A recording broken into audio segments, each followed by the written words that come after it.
क्या आप लोगों को मेरी स्क्रीन दिख रही है? हाँ सर। हाँ सर।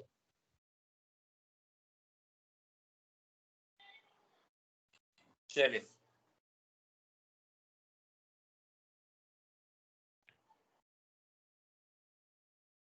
नेक्स्ट चैप्टर है जीओसी, जनरल ऑर्गेनिक केमिस्ट्री। मेरी बड़ी इच्छा थी कि ये वाला चैप्टर मैं ऑफलाइन क्लास में चालू करूं, इसीलिए टालते रहे इसको। ये एक तरह से केमिकल बॉन्डिंग टाइप का चैप्टर है, मतलब आप डायरेक्ट रेलेवेंस ढूंढ पाएंगे कि नहीं ढूंढ पाएंगे एक अलग बात है, पर इनडायरेक्टली जो भी कुछ एक्सप्लेनेशन आएगा वो ऑर्गेनिक का, वो जीओसी से ही आएगा। कोई रिएक्शन होगी, कोई रिएक्शन नहीं होगी, कोई जो कुछ पार्ट आएगा वो सब कुछ इसी से डिस्कस किया जाएगा ना।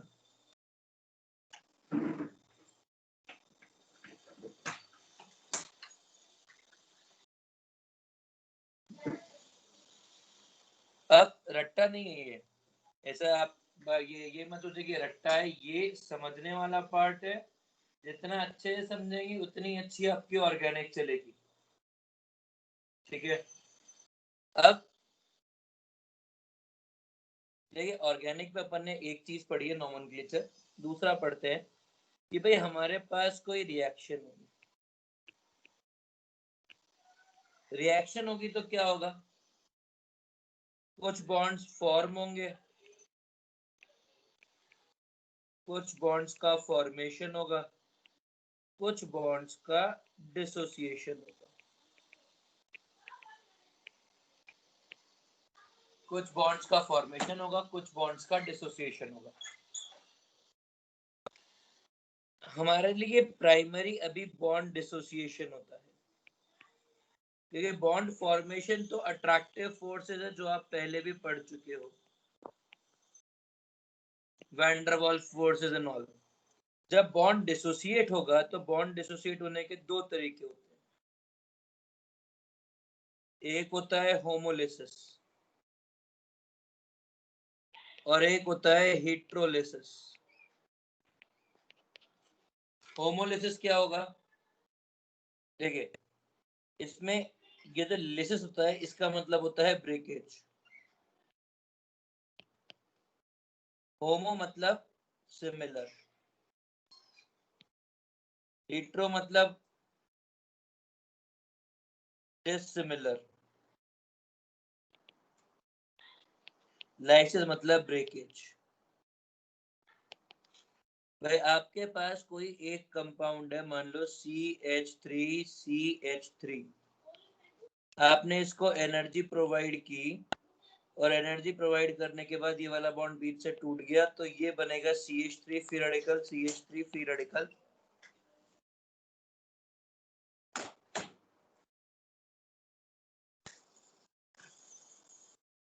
हाँ हमने पढ़ा था जब बनाना बॉन्ड में पढ़ा था, पर अभी प्राइमरली अपन मतलब अभी अपन पूरा ही पढ़ेंगे ना।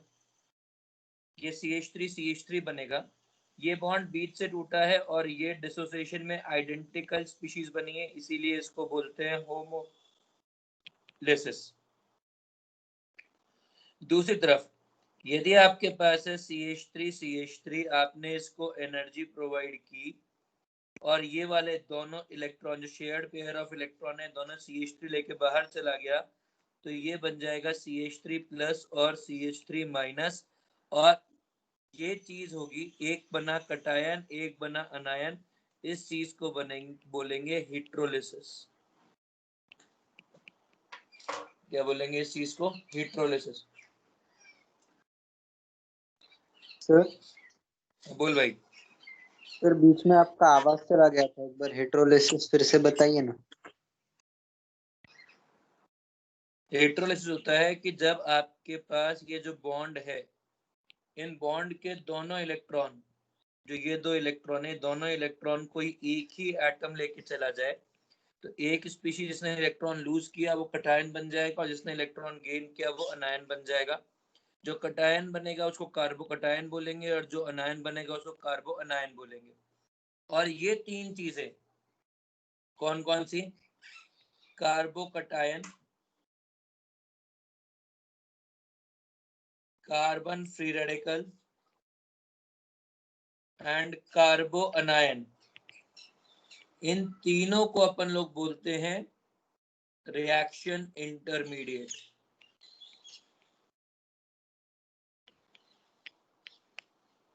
देखिए रिएक्शन इंटरमीडिएट वैसे 6 होते हैं, पर अभी मेरे को केवल ये तीन और इन तीनों की स्टेबिलिटी डिस्कस करनी है, इसलिए 3 बोलूंगा। इसके अलावा 3 और रिएक्शन इंटरमीडिएट होते हैं जो बोल भाई। सर पिछला वाला कुछ नहीं समझा, वो CH3 वाली रिएक्शन। क्या नहीं समझा? सर कुछ भी नहीं समझा सर, फिर से समझाओ ना।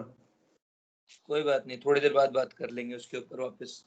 पहले मैं खत्म कर लूं इस चीज को, साइकिल को, फिर वापस से आऊंगा मैं। 2 मिनट रुक जा बस। कार्बोकटायन, कार्बो अनायन, 3 और रिएक्शन इंटरमीडिएट होते हैं जिनको अपन वक्त आने पर पढ़ेंगे, अभी अपन पढ़ नहीं रहे हैं। वो 3 रिएक्शन इंटरमीडिएट्स हैं कार्बीन, नाइट्रीन और बेंजाइन। ये 3 होंगे रिएक्शन इंटरमीडिएट जो एज ए इंटरमीडिएट ही पढ़े जाएंगे, उनकी रिएक्शंस एक साथ देखी जाएंगी। अभी हमारा प्राइमरी इशू है ये तीनों पढ़ना, कार्बोकटायन, कार्बन फ्री रेडिकल और कार्बो अनायन। अब एक बार वापस से समझते हैं कैसे बने होमोलिसिस और हेटेरोलिसिस। भाई आपने क्या बोला, आपके पास है ये CH3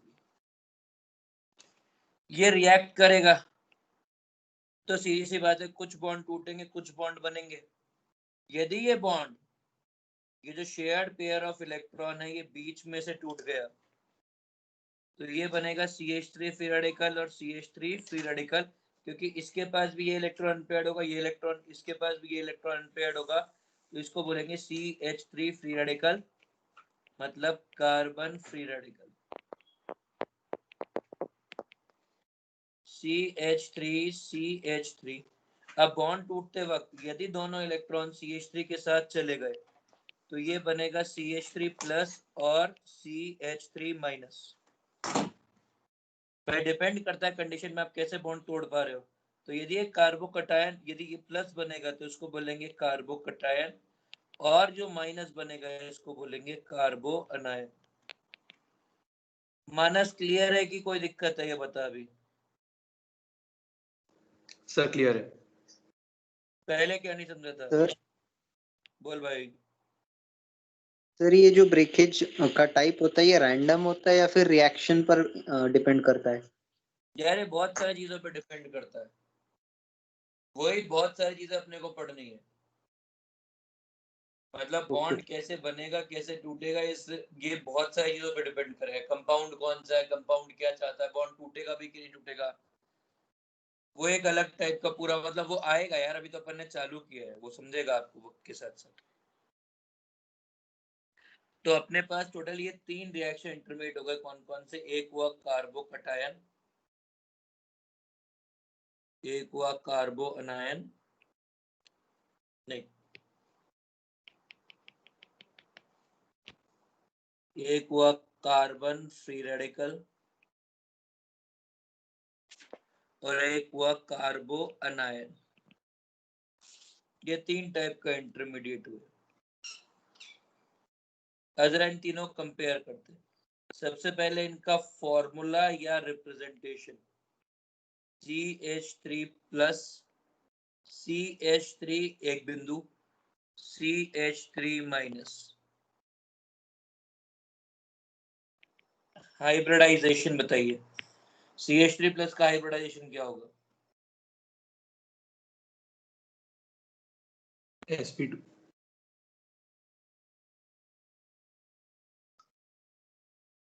sp2। CH3 free radical का क्या होगा? sp2। हाँ सर sp2 ही रहेगा। और CH3 माइनस का क्या होगा?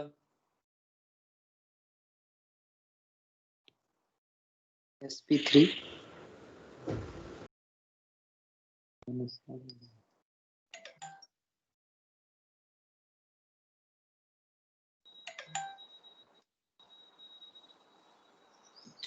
माइनस का होगा sp3। इनकी शेप क्या होगी?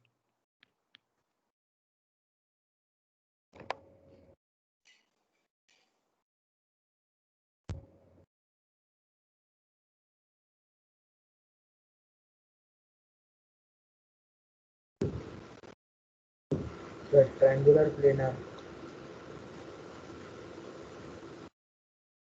क्या सर होगी? एक बार रिफ्रेश कीजिए ना। क्या? Triangular planar. काला काला दिख रहा है बस। हाँ अब आ गया। Triangular planar. CH3 free radical की क्या होगी? वही ट्रायंगुलर प्लेनर है, ट्रायगोनल प्लेनर। CH3 माइनस ही कैसी होगी? टेट्राहेड। सर ज्योमेट्री ट्रायंगल होगी ना, शेप तो बेंट होगा।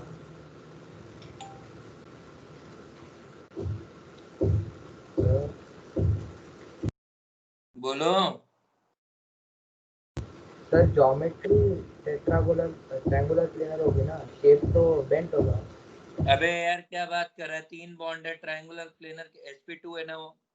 कोई लोन पे थोड़ा ना। CH3 माइनस का बताओ। सर कार्बो अनायन की अरे फिर हाँ सर। शेप पिरामिड होगा या फिर टेट्राहेड्रल बोलेंगे? तुम बताओ, ये बात तुमको बतानी है, मेरे को थोड़ा ना बतानी है। सर ज्योमेट्री टेट्राहेड्रल लेकिन शेप तो पिरामिडल है।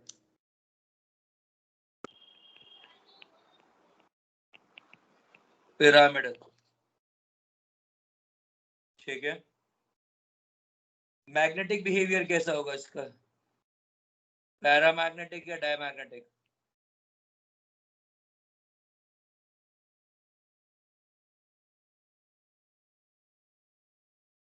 बताइए। सर पहले और तीसरा वाला डाय होगा शायद, और वो बीच में वाला पैरा होगा। डायमैग्नेटिक, डायमैग्नेटिक और ये पैरामैग्नेटिक। इसमें एक अनपेयर्ड इलेक्ट्रॉन होगा। ठीक है, आगे नेचर। ये इलेक्ट्रॉन डेफिशिएंट है। कार्बोकैटायन। कार्बन फ्री रेडिकल भी इलेक्ट्रॉन डेफिशिएंट है, और कार्बो अनायन इलेक्ट्रॉन रिच है।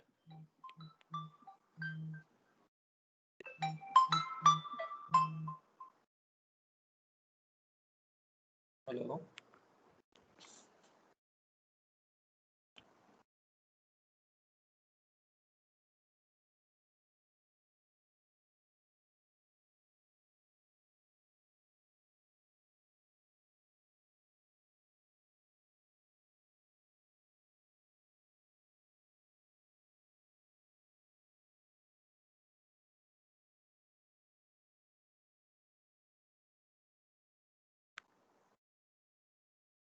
हाँ जी।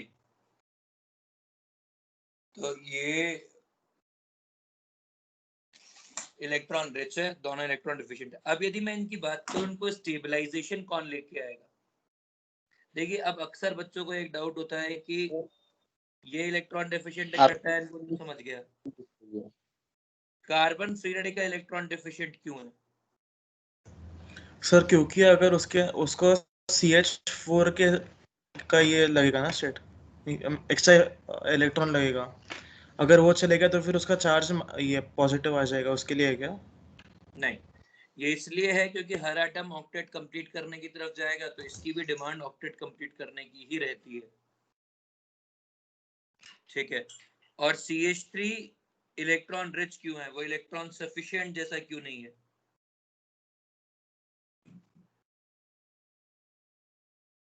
सर क्योंकि ऑक्टेट कंप्लीट करना है तो उसको निकालना पड़ेगा एक इलेक्ट्रॉन।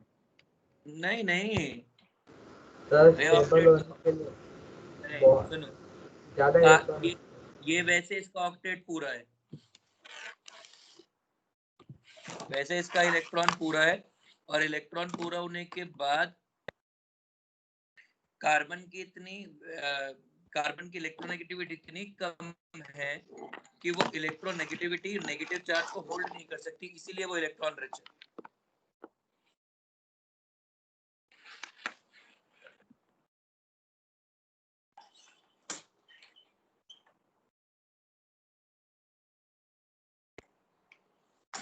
सर एक बार कार्बोनाइन ना फिर से वो नहीं समझा। नहीं समझो, जैसे एक डाउट आता है बच्चों को अक्सर, वो डाउट ये होता है कि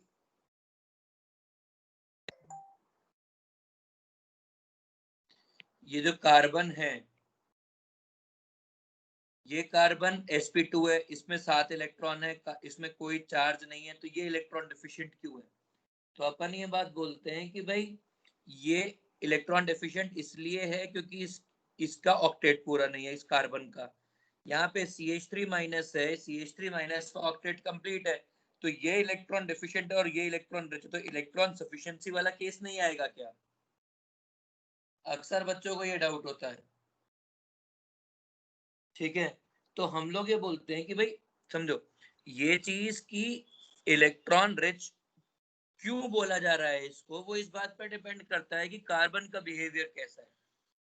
carbon is very low, carbon की इलेक्ट्रोनेगेटिविटी बहुत ही कम होती है कि वो नेगेटिव चार्ज को हैंडल कर सके, और क्योंकि उसकी इलेक्ट्रोनेगेटिविटी बहुत कम होती है, इसी वजह से वो इलेक्ट्रॉन सफिशिएंट हो ही नहीं पाता है, वो इलेक्ट्रॉन लेते इलेक्ट्रॉन रिच हो जाता है।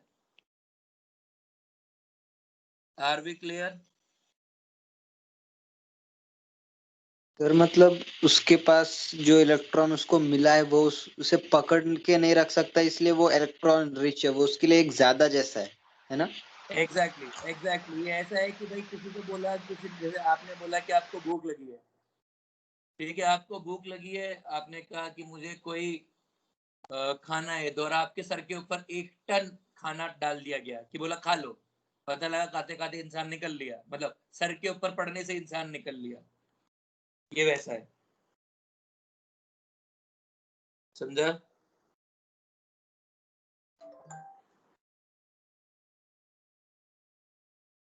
देखो इलेक्ट्रॉन गेन चाहता है पर हैंडल नहीं कर सकता।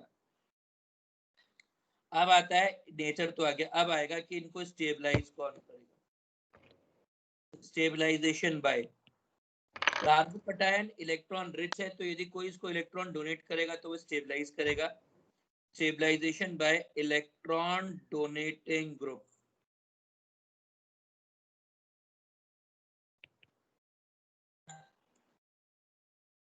कार्बन फ्री रेडिकल भी इलेक्ट्रॉन डोनेटिंग ग्रुप, और carbon anion electron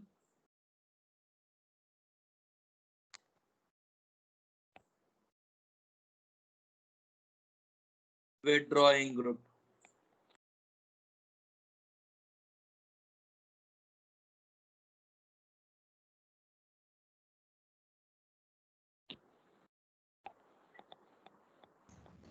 sir withdrawing sir की वो तो स्टेबल है ना? हाँ वही, नहीं तो फिर वापस वो CH3 फ्री रेडिकल बन जाएगा ना, नहीं फिर नहीं वापस नहीं, जो आप समझे नहीं क्या हो क्या रहा है भाई। ये पहली बात तो भाई किसने पूछा, श्रेया ने पूछा है मुझसे कि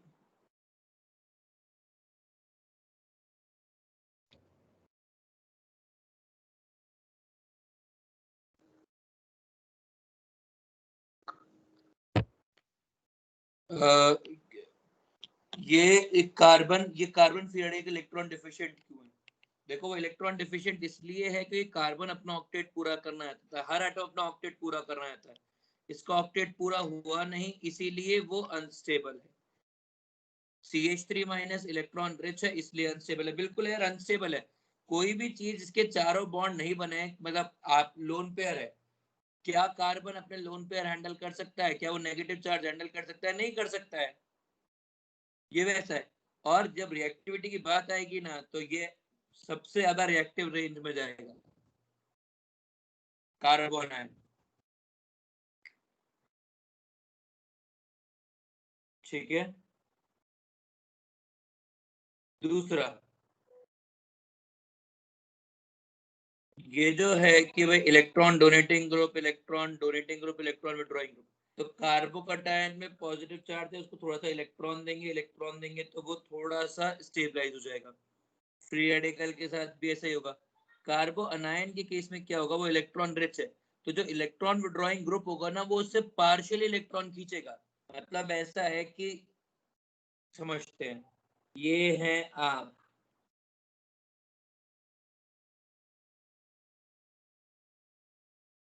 डांस करने, थोड़े से पैर लंबे कर देते हैं। इस पे आपने कहा कि मुझे मदद चाहिए, मुझे थोड़ा खाना चाहिए, और आपके ऊपर यहाँ पर 1 टन फूड सप्लाई कर दिया गया आपके हेड पे। तो अब आपसे संभलेगा तो है नहीं, तो आप धीरे धीरे करके निकल लेंगे। पहले ऐसे हैं, फिर ऐसे होंगे, फिर ये ऐसे हो जाएंगे वेट के नीचे, और फिर आखिरी में लंबे हो जाएंगे। तो ये क्या हुआ, जब इलेक्ट्रॉन शेयरिंग मतलब कोई इलेक्ट्रॉन विड्रॉइंग ग्रुप आएगा ना, तो वो क्या करेगा कि भाई थोड़ा सा मुझको दे दे। तो ये जो 1 टन है, ये 1 टन नहीं रह के 999 किलोग्राम या 700 किलोग्राम ऐसा कुछ रह जाएगा। ये पूरा नहीं ले सकता, इलेक्ट्रॉन विड्रॉइंग ग्रुप जो होगा वो पूरा नहीं ले सकता है, पर थोड़ा सा शेयर कर लेगा तो आपको अच्छा लगेगा, वैसा है। क्या ये चीज समझी? अबे वायरस देखो, कोवेलेंट टाइप का, यार देखो कोवेलेंट की बात नहीं हो रही है, इलेक्ट्रॉन शेयरिंग की बात हो रही है। इसका मतलब ये नहीं होता कि उसको बॉन्ड डालना जरूरी है, मतलब वो ऐसा कोई और इफेक्ट दिखाएगा। उसने बस थोड़ा सा इलेक्ट्रॉन विड्रॉ कर लिया, उसने थोड़ा सा इलेक्ट्रॉन क्लाउड लूज करवा दिया, एंड उससे थोड़ा सा कार्बोकैटायन की स्टेबिलिटी बढ़ गई। समझा? और इसी के बाद मतलब यदि ये electron donating electron withdrawing group हो गया है, तो इसी से अपना एक अगला चीज निकलता है, और वो होते हैं ये मूवमेंट ऑफ इलेक्ट्रॉन। सर बोल भाई। मतलब वो थोड़ा बहुत चार्ज शेयर करेगा क्या इलेक्ट्रॉन का, ताकि वो डेफिशिएंट वो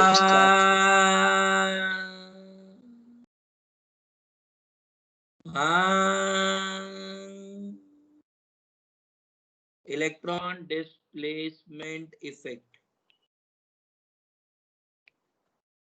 क्लियर है? इससे पीछे का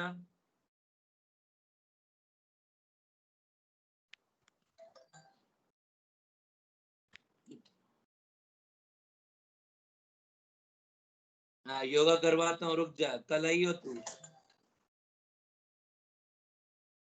हाँ, टेबल खत्म हो गया, आगे अगला।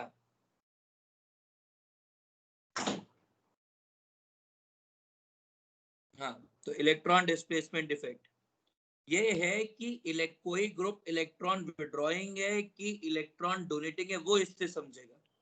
और ये 2 टाइप के होते हैं, एक होते हैं परमानेंट इफेक्ट और एक होते हैं टेम्परेरी इफेक्ट। परमानेंट इफेक्ट में हमारे पास होता है inductive effect, mesomeric effect, mesomeric effect को ही रेजोनेंस बोला जाता है, और तीसरा हाइपर कॉन्जुगेशन। और टेम्परेरी इफेक्ट में हमारे पास 2 होते हैं, एक होता है इंडक्टोमेरिक इफेक्ट और दूसरा होता है इलेक्ट्रोमेरिक इफेक्ट।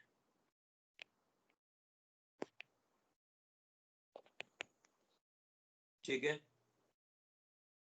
और इलेक्ट्रॉन मतलब ये तो एक टाइप का क्लासिफिकेशन हुआ परमानेंट टेम्परेरी के हिसाब से। परमानेंट इफेक्ट का मतलब है this effect will continue to operate. This effect will continue to operate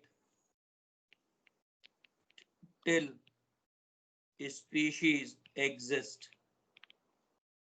और temporary effect होगा it depends on surroundings. Surroundings क्या कह रही है, ठीक है। अब सबसे पहले इंडक्टिव इफेक्ट की बात करते हैं। नहीं, पहले एक और, इलेक्ट्रॉन डिस्प्लेसमेंट इफेक्ट्स को हम लोग दो तरह से और क्लासिफाई करते हैं। एक होते हैं पॉजिटिव इफेक्ट्स और एक होते हैं नेगेटिव इफेक्ट्स। पॉजिटिव इफेक्ट्स का मतलब क्या होगा? These are effects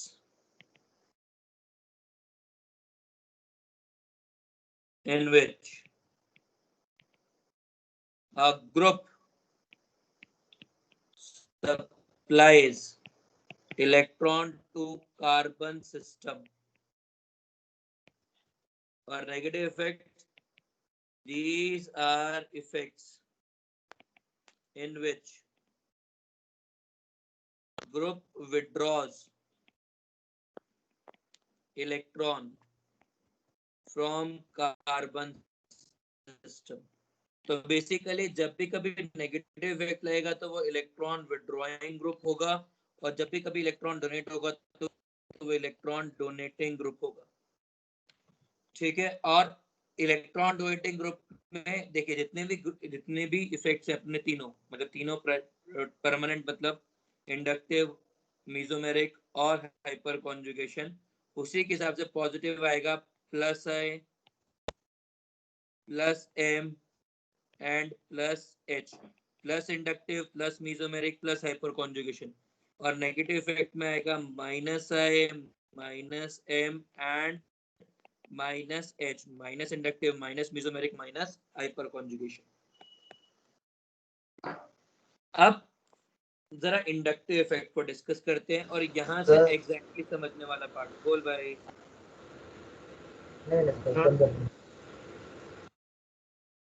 बोल भाई। सर वो ईडीजी और ईडब्ल्यूजी जो हमने पहले सेट किया वो क्या है? सर वही था, electron withdrawing and electron donating.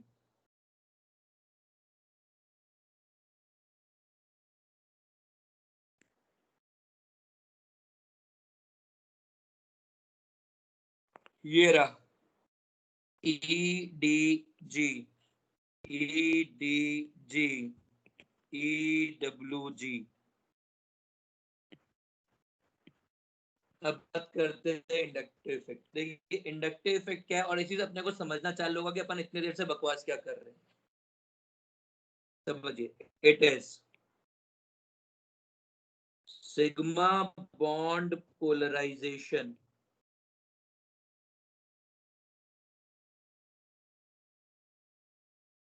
due to electronegativity difference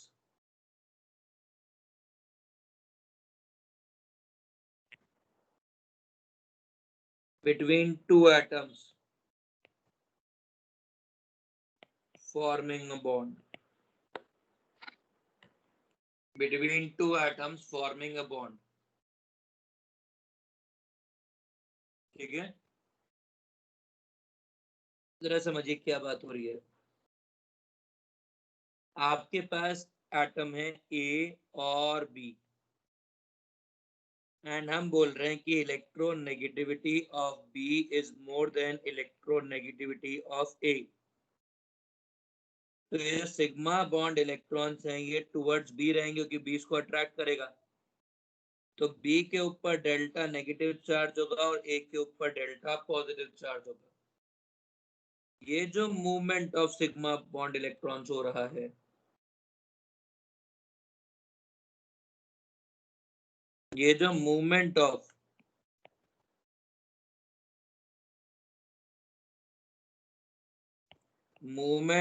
sigma bond electrons towards an atom is called sigma bond polarization.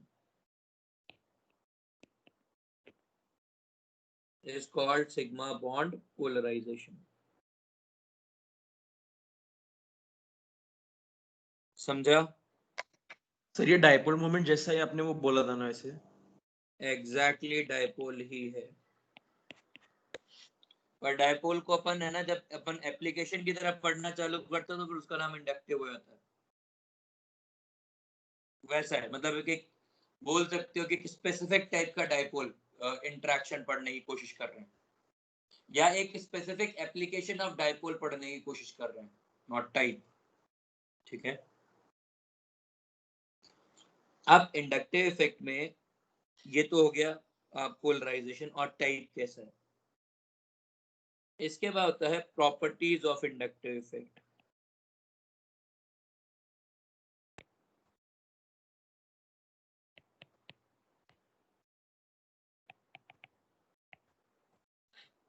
सबसे पहला it is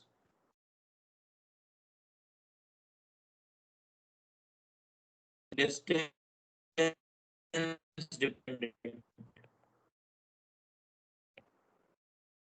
effect.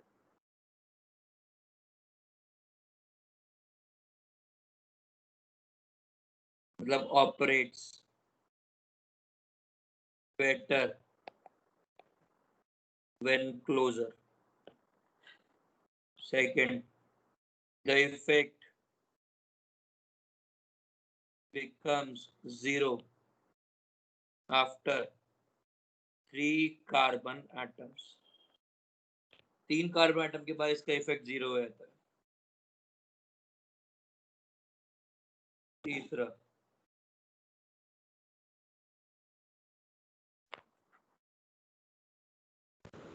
its effectiveness एक minute is effectiveness follows DNP order. Distance, number, power। सबसे पहले inductive effect लगाते वक्त distance check करेंगे, फिर inductive effect लगाते वक्त नंबर चेक करेंगे, और फिर इंडक्टिव इफेक्ट लगाते वक्त पावर चेक करेंगे। सबसे पहले डिस्टेंस चेक होगी, closer the better. If distance is same, if distance same, then 2 is better than 1, और डिस्टेंस और नंबर दोनों सेम है, d and n दोनों सेम हो, then look for power। जब कंपैरिजन होगा कि कौन सा ज्यादा इफेक्टिव है, कौन सा कम इफेक्टिव है, तब की बात हो रही है। जरा समझते हैं क्या हो रहा है, एक एक केस करके देखते हैं, जिससे अपने को थोड़ा सा अच्छा लगेगा। कार्बन कार्बन कार्बन,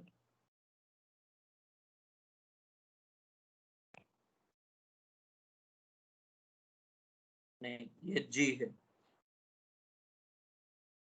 और ये G है प्लस आई ग्रुप। ये कैसा ग्रुप है? ये इलेक्ट्रॉन डोनेटिंग ग्रुप है। इसमें एक तरफ यहां पर प्लस चार्ज है और एक तरफ यहाँ पे प्लस चार्ज है, और ये G सेम है, इलेक्ट्रॉन डोनेटिंग ग्रुप। हमें कंपेयर करना होगा कि इन दोनों में से ज्यादा स्टेबल कौन सा है। हमें कंपेयर करना होगा कि इन दोनों में से ज्यादा स्टेबल कौन सा है। जो ज्यादा स्टेबल होगा वो ज्यादा बनेगा, यदि ज्यादा बनेगा तो रिएक्शन होगी और फास्ट होगी।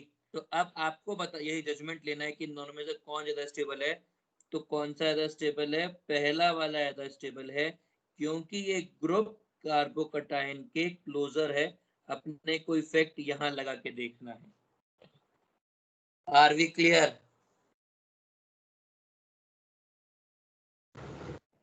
सर वो इलेक्ट्रॉन डीजी क्या लिखा है? क्या? वो इलेक्ट्रॉन डीजी क्या लिखा है? अबे इलेक्ट्रॉन डोनेटिंग ग्रुप, मैं ये बात 2-3 बार लिख चुका हूँ। अभी मैंने यहाँ पर भी लिखी है, ये पीछे, ये देखिए लिखी EDG, electron donating group, electron donating group. Sir second property बताओ ना सर।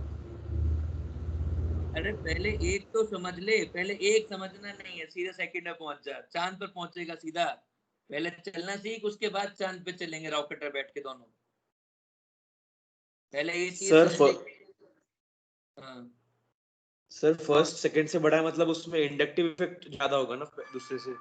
एग्जैक्टली यही चीज डिस्कस करना चाह रहा हूँ कि भाई ये जो इफेक्ट है, ये जो इलेक्ट्रॉन डोनेटिंग इफेक्ट है, ये इलेक्ट्रॉन डोनेटिंग ग्रुप है, ये इलेक्ट्रॉन दे रहा है, ये इलेक्ट्रॉन ऐसे दे रहा है, ये ऐसे इस वाले कार्बन को मिल रहे हैं, और ये वाला कार्बन आगे इलेक्ट्रॉन दे रहा है।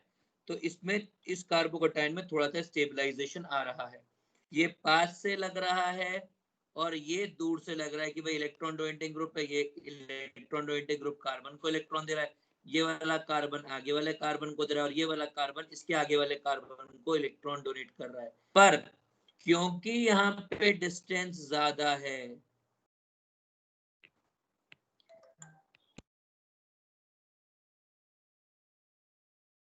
फास्ट नहीं, इफेक्टिवली ट्रैवल करेंगे, वैसा है। डिस्टेंस ज्यादा है, इसीलिए जो इफेक्टिवनेस है वो कम है।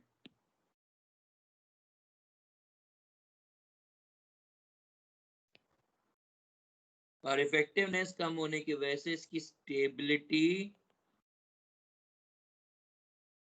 कम है। यहां तक सबको क्लियर है? सर बोल भाई। सर आपने दो जगह पे ईडीजी का अलग ही मीनिंग दिया है, एक बार इलेक्ट्रॉन डेफिशिएंट बोला है, एक बार इलेक्ट्रॉन डोनेटिंग बोला है। इलेक्ट्रॉन डेफिशिएंट कब बोला है? पहले वाले स्लाइड में नहीं। ओके ये ले,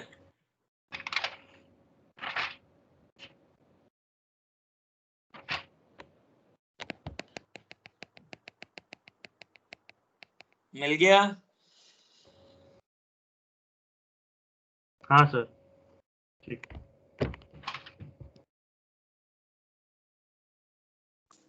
सर आपने वो दोनों पहले फैक्टर्स बोल दिए, लेकिन पावर की डायरेक्टली प्रोपोर्शनल या इनवर्सली? अरे आ रहा है ना, आ रहा है, आ रहा है मेरे भाई। तुम लोग है ना, पता, तुम लोग इतने इम्पेशेंट हो जा रहे हो कि मेरे को पढ़ाने का मौका नहीं मिलता है। अब वो तेरे से पूछूंगा ना कि पावर के प्रोपोर्शनल है कि डायरेक्टली है कि इनडायरेक्टली, हो तू खुद भी सोच सकता है। पर पहले क्या ये चीज, ये वाला एग्जांपल क्लियर है? आगे मेरे पास दूसरा केस है, carbon plus carbon carbon group group, carbon plus carbon carbon group group group. इन दोनों में से ज्यादा, और ये जो ग्रुप है ये प्लस आई ग्रुप है, ये इलेक्ट्रॉन डोनेटिंग ग्रुप है, ईडीजी है। अब मुझे बताइए क्या होगा, दोनों में से ज्यादा स्टेबल कौन होगा? सेकंड वाला। राइट साइड वाला।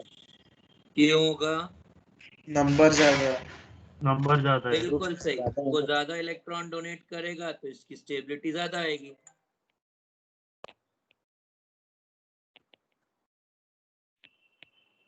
क्लियर है?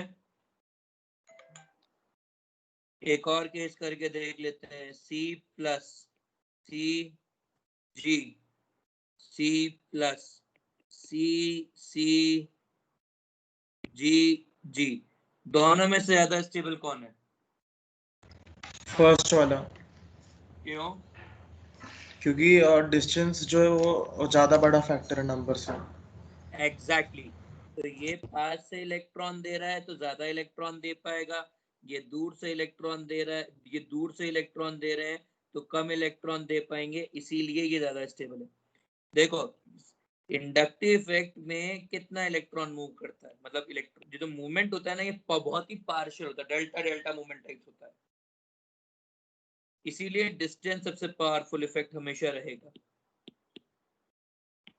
आगे अब C C C G one, ये plus, C C C G two, ये प्लस, ये G जो है ये इलेक्ट्रॉन डोनेट कर रहा है, ये G1 और G2 दोनों इलेक्ट्रॉन डोनेट कर रहे हैं, दोनों EDGF प्लस I ग्रुप्स हैं।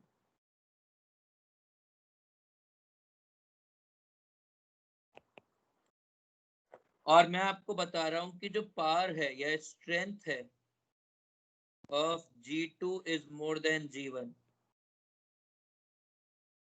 दोनों में से ज्यादा स्टेबल कौन होगा? सेकंड वाला। क्यों? G2 पावर ज्यादा है तो तो फिर ज्यादा स्टेबल पता बना। पावर है। अपना सकता है। बिल्कुल, ये ज्यादा इलेक्ट्रॉन, मोर इलेक्ट्रॉन डोनेट करेगा, इसीलिए तो स्ट्रॉन्गर है। ज्यादा इलेक्ट्रॉन डोनेट करेगा तो स्टेबिलिटी ज्यादा बढ़ाएगा। दोनों का डिस्टेंस और नंबर बराबर है। समझ में आ गया? समझ में आ गया? हाँ सर।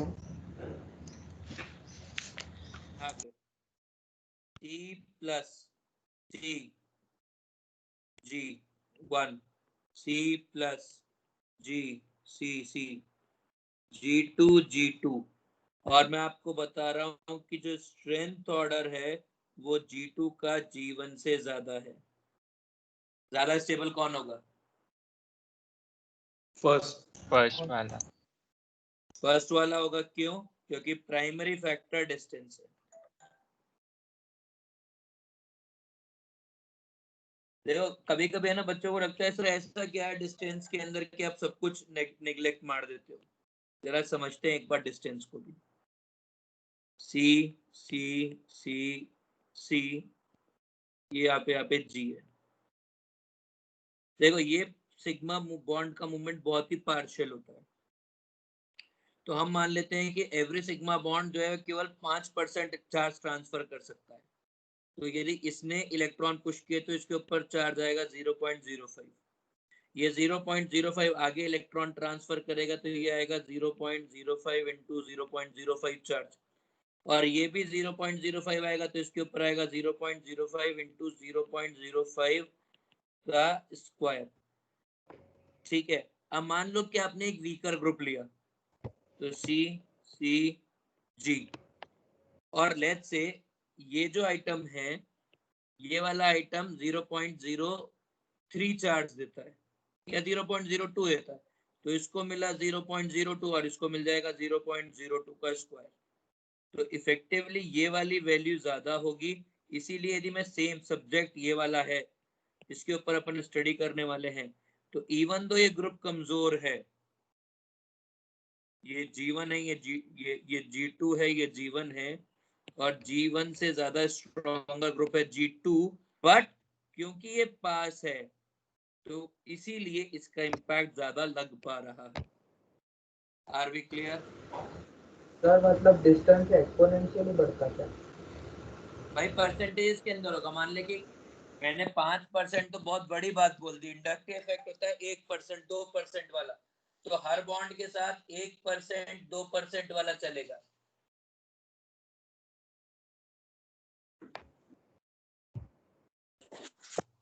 समझ गया? Yes sir.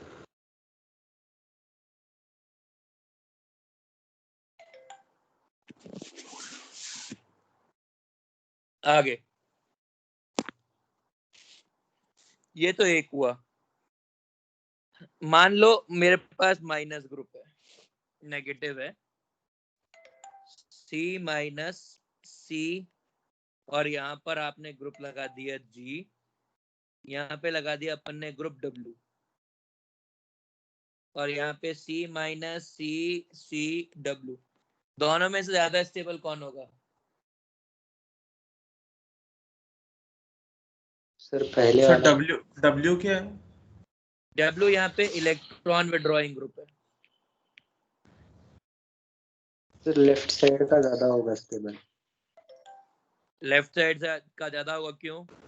पहला। सर उसका डिस्टेंस कम है तो इलेक्ट्रॉन अच्छे से ले पाएगा।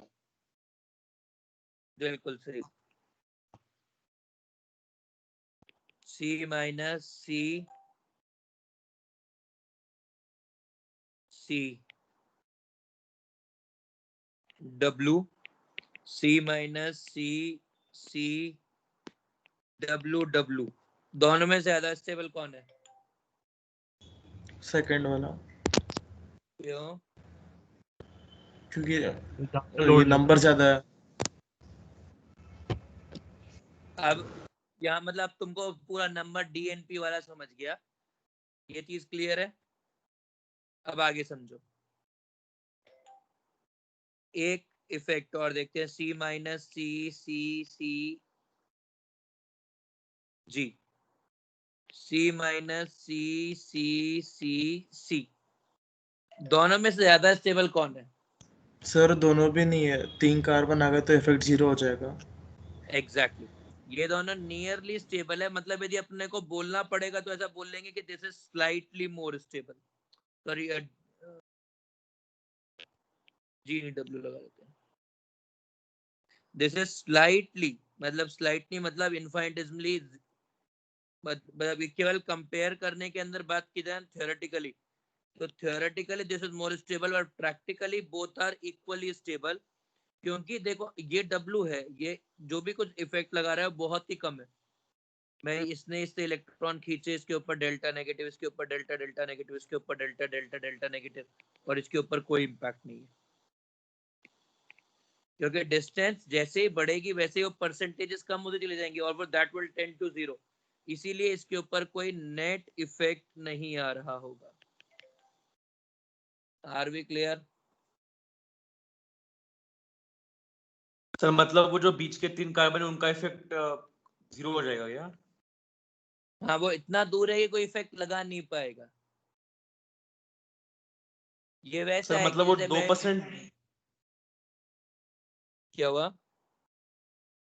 मतलब जो आपने बोला था 1%, वो निग्लिजिबिलिटी के वैसे क्या?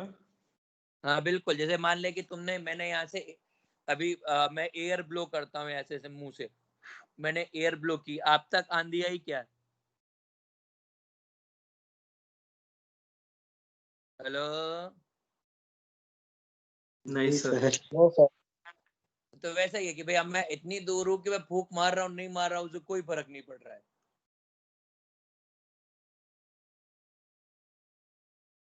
ये वैसा है। मतलब ये बीच के कार्बन्स जो लगे होते हैं ये इफेक्ट को नलिफाई करते हुए जाते हैं। हाँ मतलब बेसिकली क्या होगा ना, डिमिनिश होता चला जाएगा। नलिफाई करने की बात नहीं, डिमिनिशिंग की बात है कि भाई ऐसे मैं हूँ, मैंने फूंक मारी, मैं चिल्लाया यहाँ से, मैं घर पे अपने घर पे छत पे खड़ा होकर चिल्ला रहा हूँ, तो ना आप तक आवाज आ रही है? नहीं। ऐसे थोड़ी ना है कि जो बीच में स्पेस है वो मेरी आवाज को नलिफाई कर रहा है। बात ये है कि इतना ट्रैवल ही नहीं कर रहा, इतना फोर्स ही नहीं लग रहा है। यदि मैं यहाँ पे खड़ा हो जाके मतलब एक बहुत बड़ा स्पीकर लेके आके चिल्लाऊं तो हो सकता है आप लोगों में से कुछ लोगों के घर में आवाज भी आ जाए।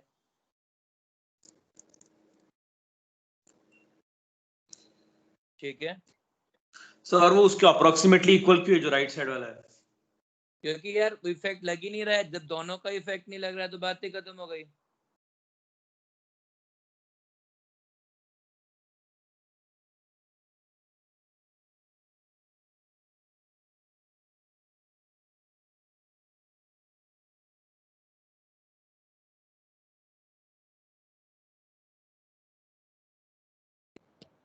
सर ठीक है, बोल भाई। सर हमने ऐसे किसी भी कंपाउंड का एक चेन पकड़ लिया है क्या, क्योंकि नेगेटिव के लेफ्ट में भी लग सकते हैं क्या कार्बन ऐसा? बिल्कुल लग सकते हैं, बिल्कुल लग सकते हैं, पर अभी अपन केवल कंपेयर करने के लिए कर रहे हैं, तो अपन ने एक न्यूट्रल ग्राउंड तैयार किया है बस दोनों के लिए, जिससे दोनों कंपेयर करना आसान हो।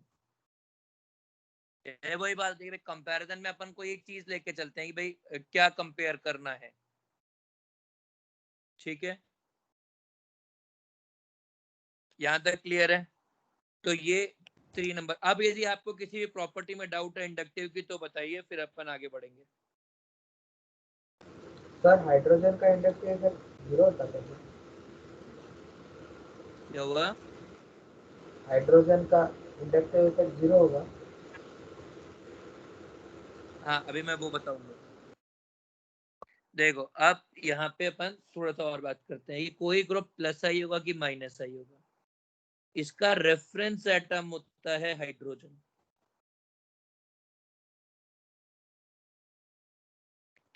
रेफरेंस एटम है हाइड्रोजन।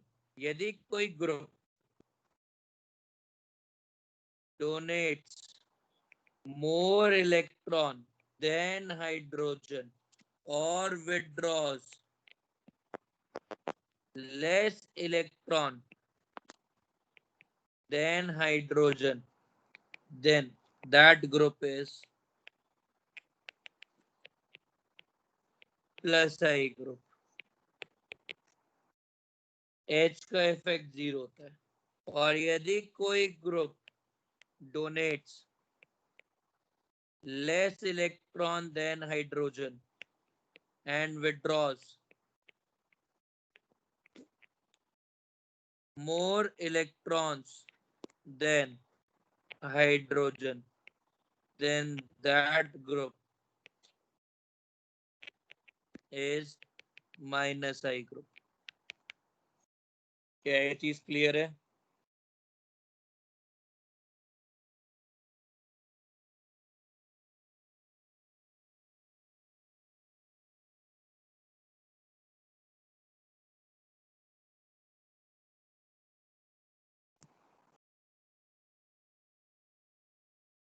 क्या ये चीज क्लियर है? सर मतलब प्लस आई वाले इलेक्ट्रॉन्स देते हैं और माइनस आई वाले ले लेते हैं। तो इतनी देर से क्या चिल्ला रहा हूँ? अपन तो पूरा डिस्कशन ही आज चालू हुआ है कि plus I groups are electron donating groups और minus I groups are electron withdrawing groups. ठीक है सर ये ब्रैकेट का हाइड्रोजन को अपन ने रेफरेंस पकड़ा है क्या? सर हमने हाइड्रोजन को रेफरेंस पकड़ा है क्या? यही फैक्ट है ये I+। अरे हाइड्रोजन एटम रेफरेंस है, अपन ने पकड़ा है कि हाइड्रोजन के रेस्पेक्ट में बात करेंगे। जैसे मोल कंसेप्ट है, मोल कंसेप्ट में किसके बेस में बात होती है? सारी किसके फ्रेम में बात होती है? कार्बन 12 के फ्रेम में बात होती है।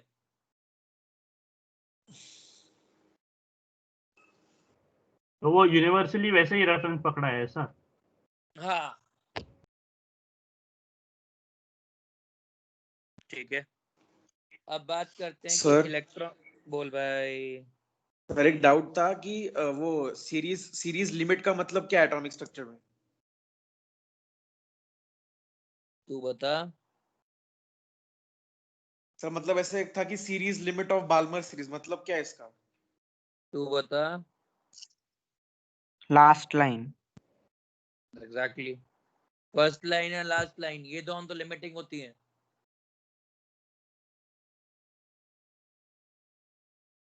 लिमिटिंग लाइंस जो होती हैं वो लिमिट होती है, सीरीज लिमिट।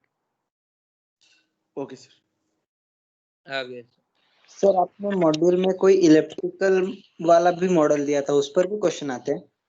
अरे कुछ नहीं आते हैं यार, जो जो मॉड्यूल बनता है ना उसके अंदर कचरा भरना पड़ता है कभी कभी। अभी मैं पहले बाद में बात करूंगा, पहले मेरे को पढ़ाने नहीं दोगे, पढ़ाने दोगे पहले। आगे सुन लो, पहले यहाँ तक हो गया है प्लीज। अब जरा अपन प्लस आई ग्रुप्स की बात कर लेते हैं। प्लस आई ग्रुप्स मतलब वो वाले ग्रुप्स जो इलेक्ट्रॉन डोनेट करेंगे, जो कार्बन सिस्टम को इलेक्ट्रॉन देंगे। मुझे बताइए कि ज्यादा ग्रुप्स और ऑर्गेनिक में प्लस आई होंगे कि ज्यादा ग्रुप्स ऑर्गेनिक में माइनस आई होंगे? आपको क्या लगता है? सर प्लस ही होंगे शायद। क्यों? सर मतलब मोनोवैलेंट नहीं है ना, वैलेंसी वाले, नाइट्रोजन और ऑक्सीजन। श्रेयांश कह रहा है माइनस आई होंगे, तुम कह रहे हो प्लस आई होंगे।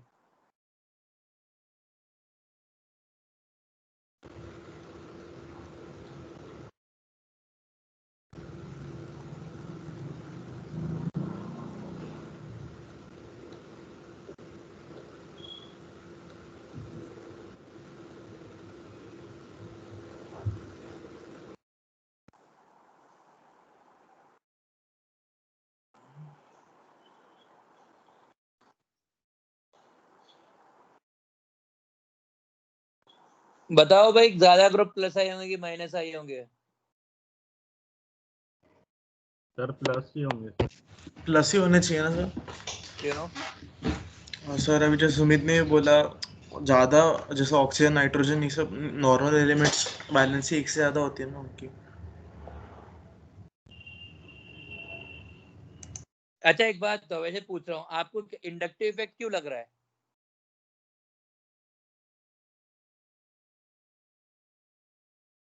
सर क्योंकि जो एंड वाला कार्बन है उसके पास इलेक्ट्रॉन डेफिशिएंसी है।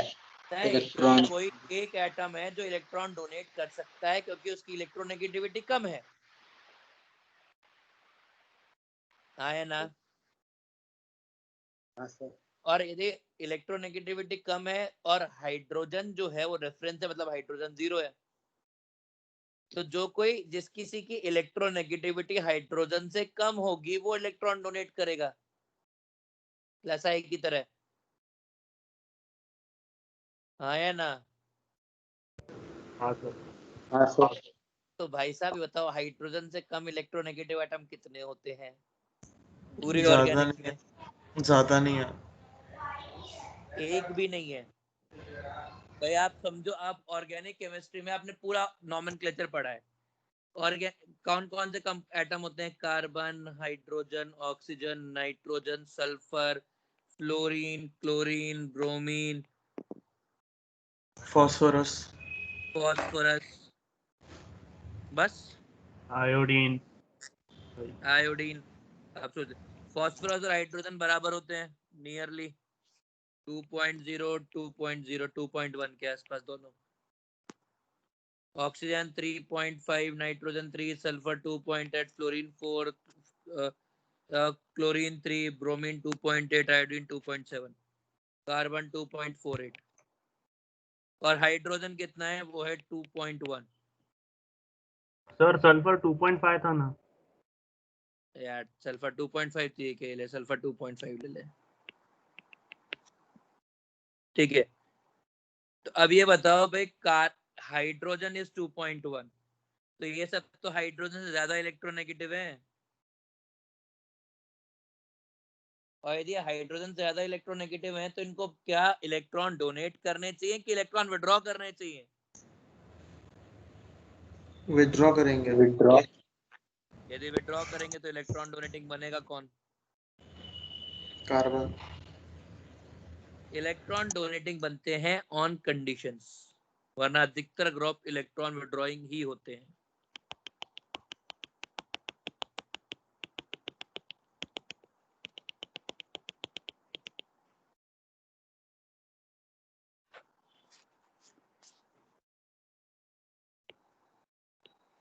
समझो, सबसे पहले जो प्लस आई ग्रुप होते हैं वो होते हैं anionic charges, anions, negative charges, CH2 minus,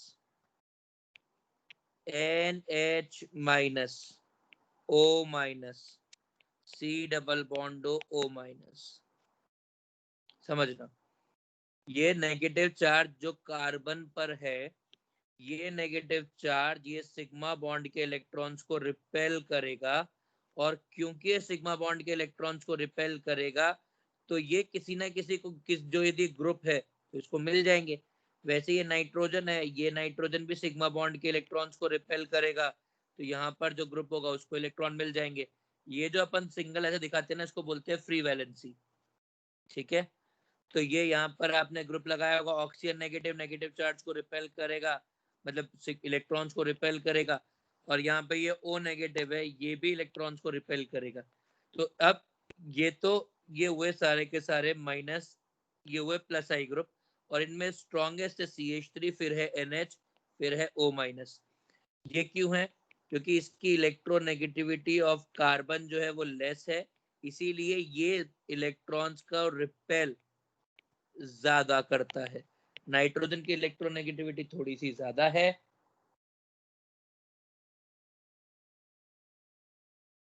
oxygen की इलेक्ट्रोनेगेटिविटी थोड़ी सी और ज्यादा है, और यहाँ पे ऑक्सीजन है पर ये दूर से इलेक्ट्रॉन रिपेल कर रहा है, इसलिए थोड़ा सा कम रिपेल कर पाएगा।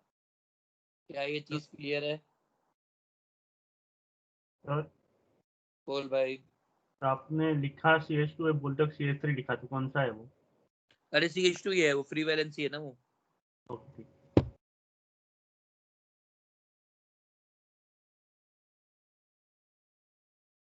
देखो ये नेगेटिव है, ये नेगेटिव का क्लाउड कार्बन के चारों तरफ होगा, तो ये सारे इलेक्ट्रॉन्स को रिपेल करेंगे। कौन? ये सिग्मा बॉन्ड इलेक्ट्रॉन्स को भी रिपेल करेंगे।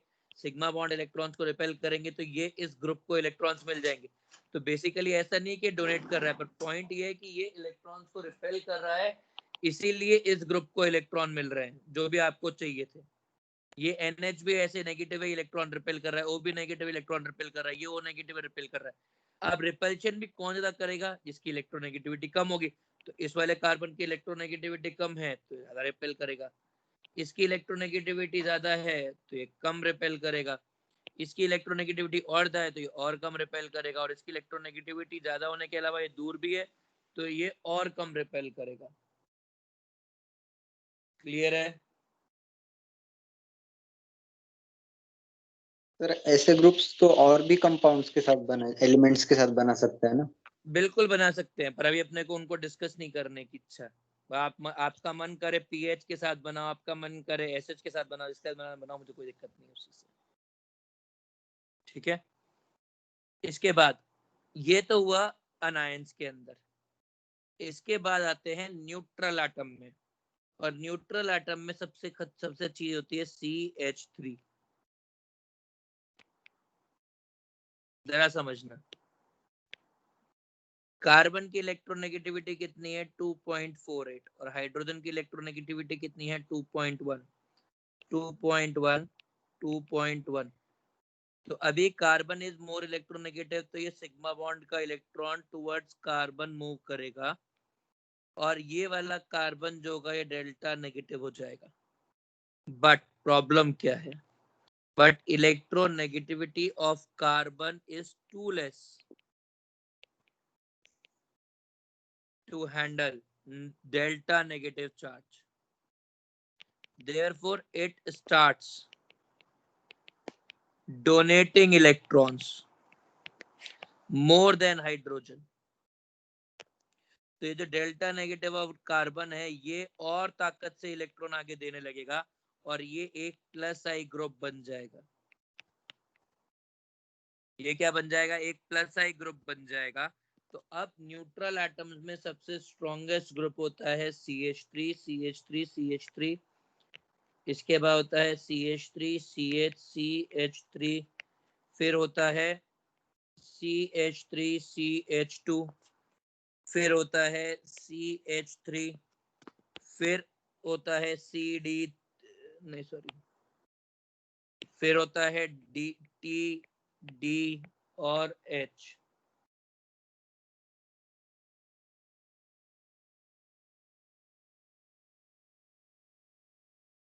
ठीक है, फिर लास्ट वाला क्या बताया आपने?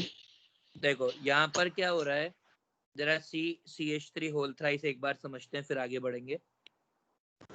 सर पर डेल्टा चार्ज तो बहुत ही कम होता ना, फिर वो भी नहीं हैंडल कर पाता। बिल्कुल, कार्बन की उतनी हैसियत नहीं होती है।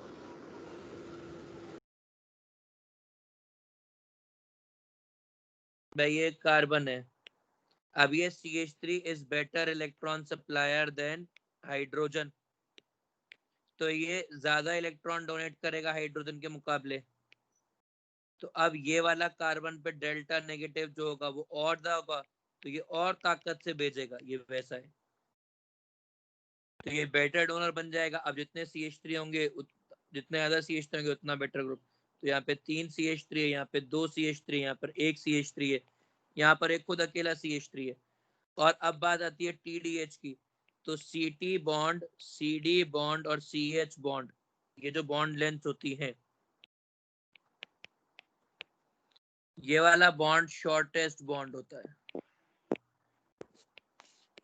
और ये वाला लॉन्गेस्ट बॉन्ड होता है।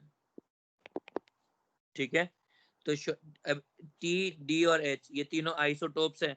ट्री मतलब है ट्रिटियम, D मतलब है ड्यूटेरियम, H मतलब है हाइड्रोजन। तो क्योंकि बॉन्ड छोटा है, इलेक्ट्रोनेगेटिविटी और बाकी सारे पैरामीटर तो बराबर ही है, तो इसलिए ये बेटर इलेक्ट्रॉन डोनेट करता है, छोटा है इसलिए ये मतलब ये बीच में है दोनों के, तो ये थोड़ा बेटर करेगा, और ये तो 0 होता ही है। क्या यहाँ तक क्लियर है आप सबको?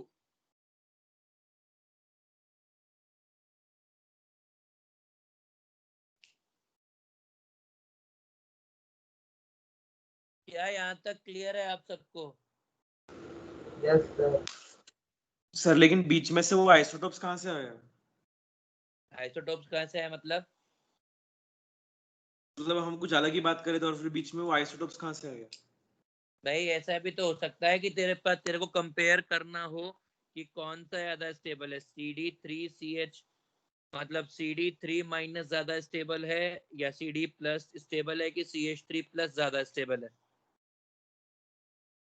किसी ने ये तो मना नहीं किया ना कि तू आइसोटोप्स का कंपाउंड नहीं बना सकता, कार्बन 14 लगता है ना, तो उसने कहा यदि इन दोनों में से ज्यादा स्टेबल कौन है, तेरे से ये कंपेयर कराएगा, तो तेरे को ये देखना पड़ेगा कार्बन पर पॉजिटिव है, यहाँ पे 3D लगे हुए हैं, कार्बन पर पॉजिटिव है, यहाँ पे 3H लगे हुए हैं, तो these are better electron donors, तो ये वाला ज्यादा स्टेबल होगा कि ये वाला ज्यादा स्टेबल होगा। समझ में आ गया? ऐसे अलग बात नहीं कर रहे हैं, बस उसी की बात कर रहे हैं अपन ने। ग्रुप बनाते वक्त किसने कहा कि एटम ही चेंज करने की जरूरत है? ग्रुप बनाते वक्त आप आइसोटोप भी तो चेंज कर सकते हो, सिंपल।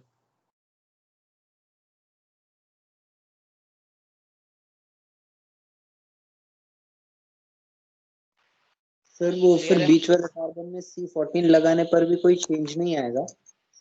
थोड़ा बहुत चेंज आएगा, पर अभी अपन उसी कार्बन पर इफेक्ट पड़ रहे हैं। C14 लगाओगे तो वो हल्का सा बेटर डोनर बन जाएगा, क्योंकि जितना हेवियर आइसोटोप होगा उतने छोटे बॉन्ड बनते हैं। सर मतलब स्टेबिलिटी के टर्म्स में सबसे मैक्सिमम ट्रिटियम होगा क्या? या ट्रिटियम स्टेबिलिटी के टर्म्स में नहीं, CT3 will be more stable then CD3। Tritium will not be stable, tritium का तो अनस्टेबल होगा, बट मैं बात कर रहा हूँ carbocation charge point of view से, न्यूक्लियर पॉइंट ऑफ व्यू से बात नहीं हो रही है यहाँ पे।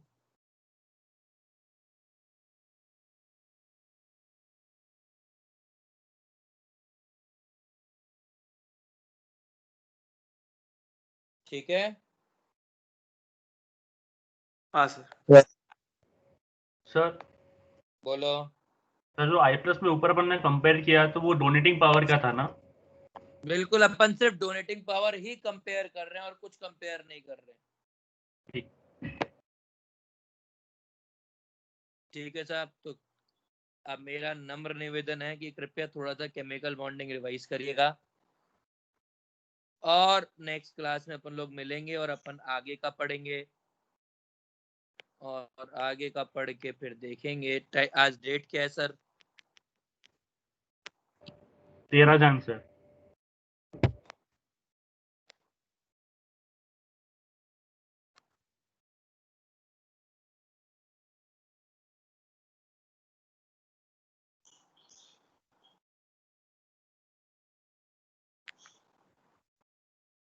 मैं उम्मीद करता हूं कि आपको आज की क्लास समझी हो। जिनको नहीं समझी है, जिनको थोड़ा भी डाउट है, तो कृपया करके आज की क्लास रिवाइज करना। अपन लोग कल मिलेंगे।